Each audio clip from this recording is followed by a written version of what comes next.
तो सबसे पहले मैं सभी को इस माध्यम से निवेदन करना चाहता हूँ कि सीसीटीवी कैमराओं का बहुत ज्यादा उस टाइम उपयोग करने की आवश्यकता है।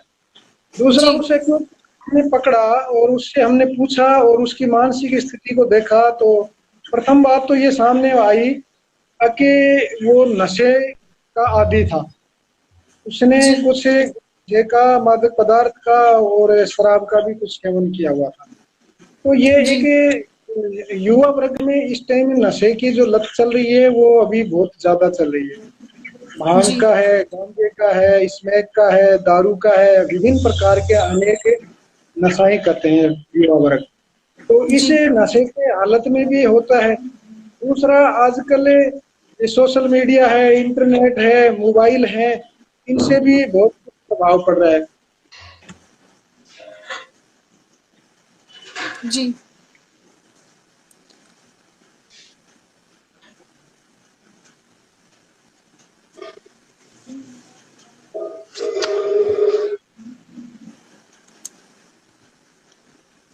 फिर से शायद उनका नेटवर्क है जो शायद डिस्कनेक्ट हो गया है। जी, आज नेटवर्क इशू एरिया में है शायद। जी, बहुत अच्छी बात उन्होंने एसएचओ सर ने भी बताई हमें कि उन्होंने मात्र 5 घंटे में उनको पकड़ लिया। उसमें उनको जानकारी मिलते ही पूरी टीम है उनकी वर्क करने लग गई थी। बिल्कुल बहुत अच्छा काम था उनका कि इतना जल्दी। फिर भी जी।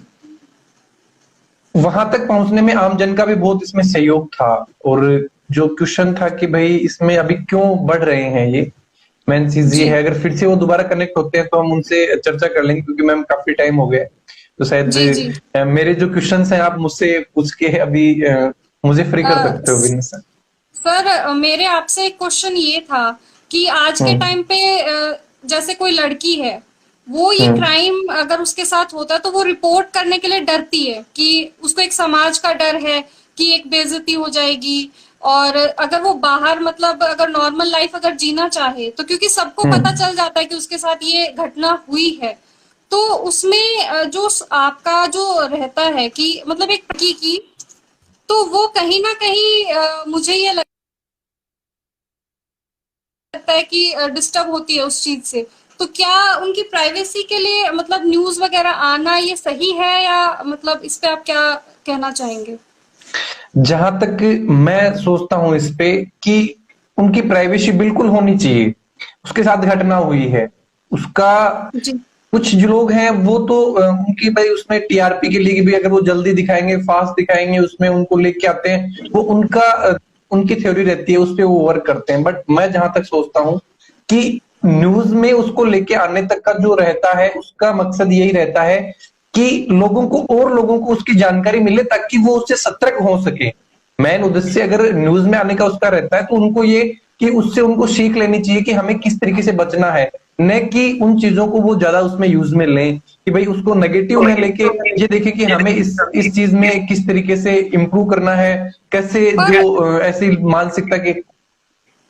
पर हमारे समाज में एक जो मानसिकता है वो ये बन गई है कि जिन लड़कियों के साथ क्राइम होता है तो समाज उन्हीं को उसका जिम्मेदार मानता है कि इन्होंने कपड़े ऐसे पहने होंगे, ये इसके साथ ऐसे जा रही होंगी, या ऐसा कर रही होंगी, या वह कुछ भी कर रही होंगी। तो वो जो मानसिकता है उसको हम कैसे बदली करें? क्योंकि जो इस केस रेपिस्ट है वो में ये नहीं देखेगा कि उसने क्या पहना हुआ है। उसको तो अगर उसके दिमाग में है कि उसको रेप करना है, तो वो तो कोई भी लड़की होगी जो उसको मतलब कहीं पे भी मिल गई तो वो तो उसके साथ रेप करेगा। उसमें कपड़े का या किसी चीज का कोई इन्वॉल्वमेंट ही नहीं रहता है।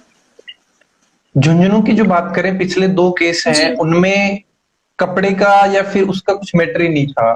क्योंकि जब 5 साल से छोटी उम्र के बच्चे के साथ में अगर ऐसी घटना हो रही है तो उसमें न तो कपड़े का कोई, वो तो उनको कौन सी प्रवृत्ति के लोग हैं, उनकी क्या उस चीज पे मानसिकता रही होगी कि किस टाइम पे उन्होंने ये चीजें इस वारदात को उन्होंने इल्जाम दिया है। पर जब बात ये है कि अभी आपने बोला कि इसमें उस समाज की जो रहती है कि समाज में उनकी क्या बात रहेगी, तो कुछ दिन पहले अपने राजस्थान पुलिस के द्वारा एक महिलाओं को जागरूक करने के लिए महिला जागरूकता अभियान जो चला था, उसमें हर एक जी पुलिस जी थाने के द्वारा महिलाओं को जागरूक करने के लिए कहा गया था कि आपके साथ में कोई भी घटना होती है, कोई भी छोटी से बड़ी बात होती है तो आप हमें बताइए, हम आपके साथ खड़े हैं। तो समाज के जो ठेकेदार हैं उनको ये ना सोच के जो पुलिस है उनकी हेल्प करने के लिए हम जाएंगे, उनकी हेल्प करेंगे। अगर रियल मुद्दा है तो बिल्कुल पुलिस हम उसमें हमारी हेल्प करेगी। इन्होंने तो एक मिसाल कायम करी है, जो हमारे सर हैं, इन्होंने पिलाने वाले मुद्दे पे एक ऐसी मिसाल कायम की है कि शायद उससे हमें थोड़ा कहीं मतलब एक ठहराव मिला है कि शायद अब हम लोग रेप को कंट्रोल कर पाएंगे, क्योंकि शायद 30 दिन से भी कम में फांसी की सजा मिलना बहुत बड़ी बात होती है। जी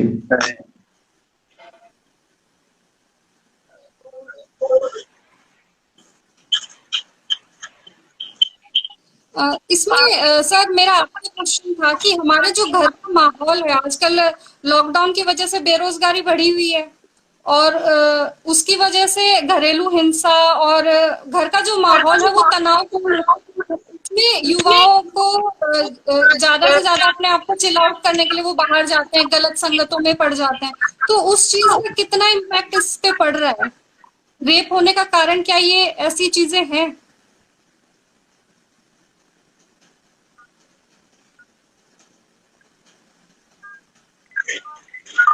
सुन पा रहे हैं सर? दोबारा एक बार क्वेश्चन रिपीट कर दो सर को। सर आवाज आ रही है? मेरे लिए था क्या ये क्वेश्चन? जी जी जी थोड़ा सा इसमें confusion है। हाँ, वो मैं सुन ही रहा था, मैं देखा हाँ मगर सर के लिए है, मेरे लिए नहीं है, इसलिए मैं नहीं बोला था। नहीं सर आपके लिए है। और इसमें बात ये है कि कुछ क्या पहले की सामूहिक परिवार होते थे, संयुक्त परिवार होते थे, बड़ा परिवार होता था। इसमें जी दादा दादी होते थे, चाचा चाची होते थे, ताऊ ताई होते थे, चाचा के लड़के होते थे, ताऊ के लड़के, एक बड़ा परिवार होता था।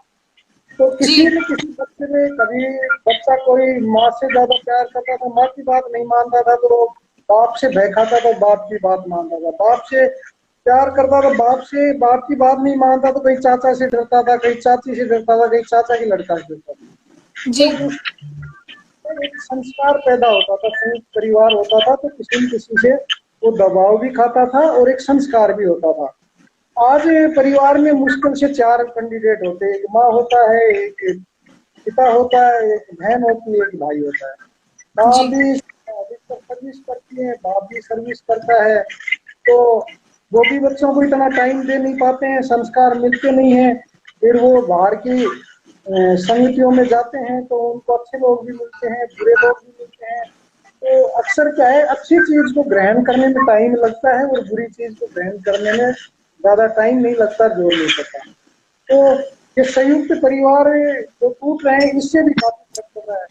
यही लॉकडाउन की बात, अब लॉकडाउन के अंदर घर में रह के बोर हो गए, काम धंधा नहीं कर पाए, कुछ उनको साथियों में जाने का टाइम नहीं मिला, साथियों के साथ एंजॉय करने का टाइम नहीं मिला।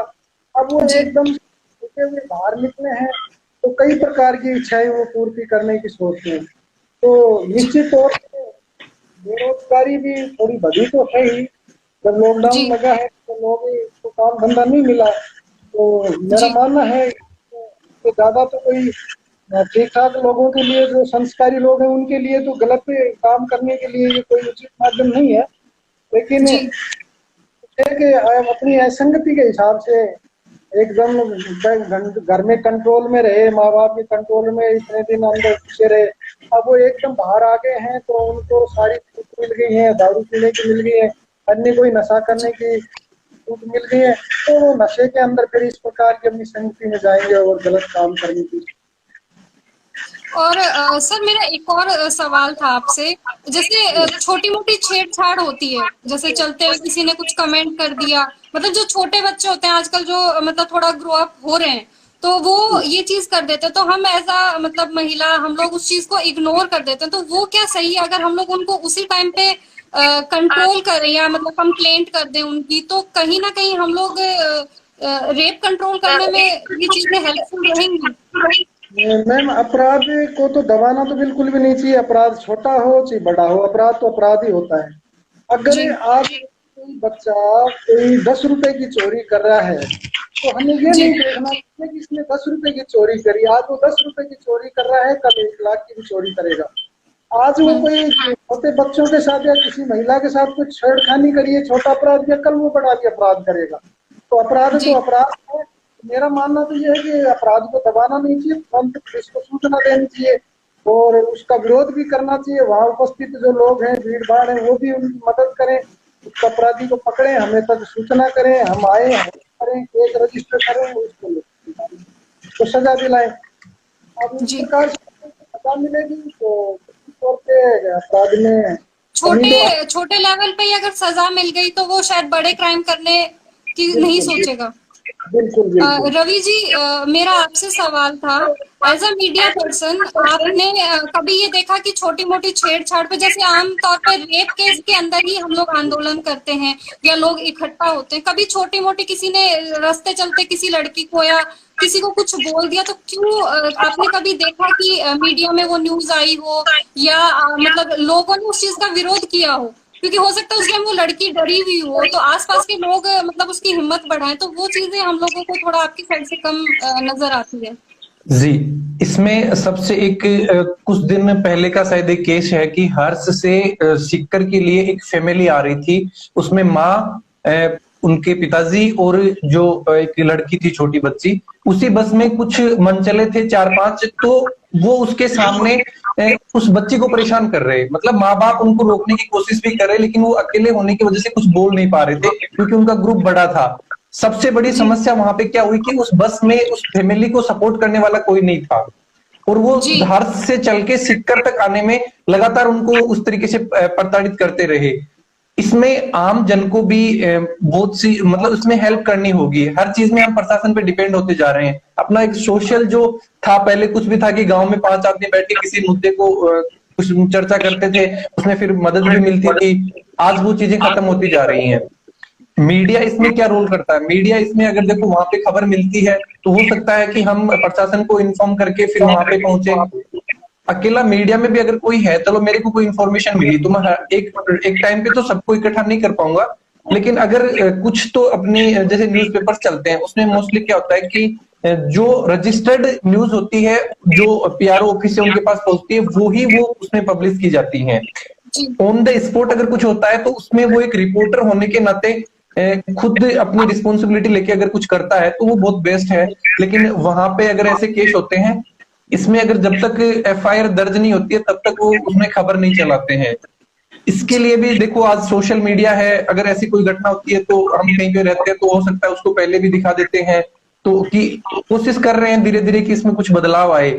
लेकिन मेन चीज ये आजकल हमारी जो मेंटेलिटी है वो ये हो गई कि जब तक हमारे साथ कुछ नहीं होगा हम लोग दूसरे को ये सोचते हैं कि चलो छोड़ो, हमारे साथ ऐसा नहीं हो रहा, मतलब उनके साथ हो रहा है तो होने दो, हम लोग साइड निकल के और निकल जाते हैं। हम लोग स्टैंड नहीं ले रहे हैं, परवाह नहीं करते हैं कि चाहे उसके साथ आगे चल के कुछ भी बहुत बुरा भी हो सकता है या नॉर्मल भी हरकत हो सकती है कुछ भी।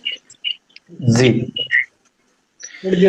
इसका सॉल्यूशन इसी तरीके से होगा जिस तरीके से महिलाओं को जागरूक करने के लिए जो अभियान चला था, आज अपना एक सेशन है, ऐसे सेशन हमें हर गांव में करने होंगे। इनकी शुरुआत अगर हर एक गांव में होगी, आगे आके लोगों को समझाया जाएगा कि जो है हर एक के एक दूसरे की जिसको मदद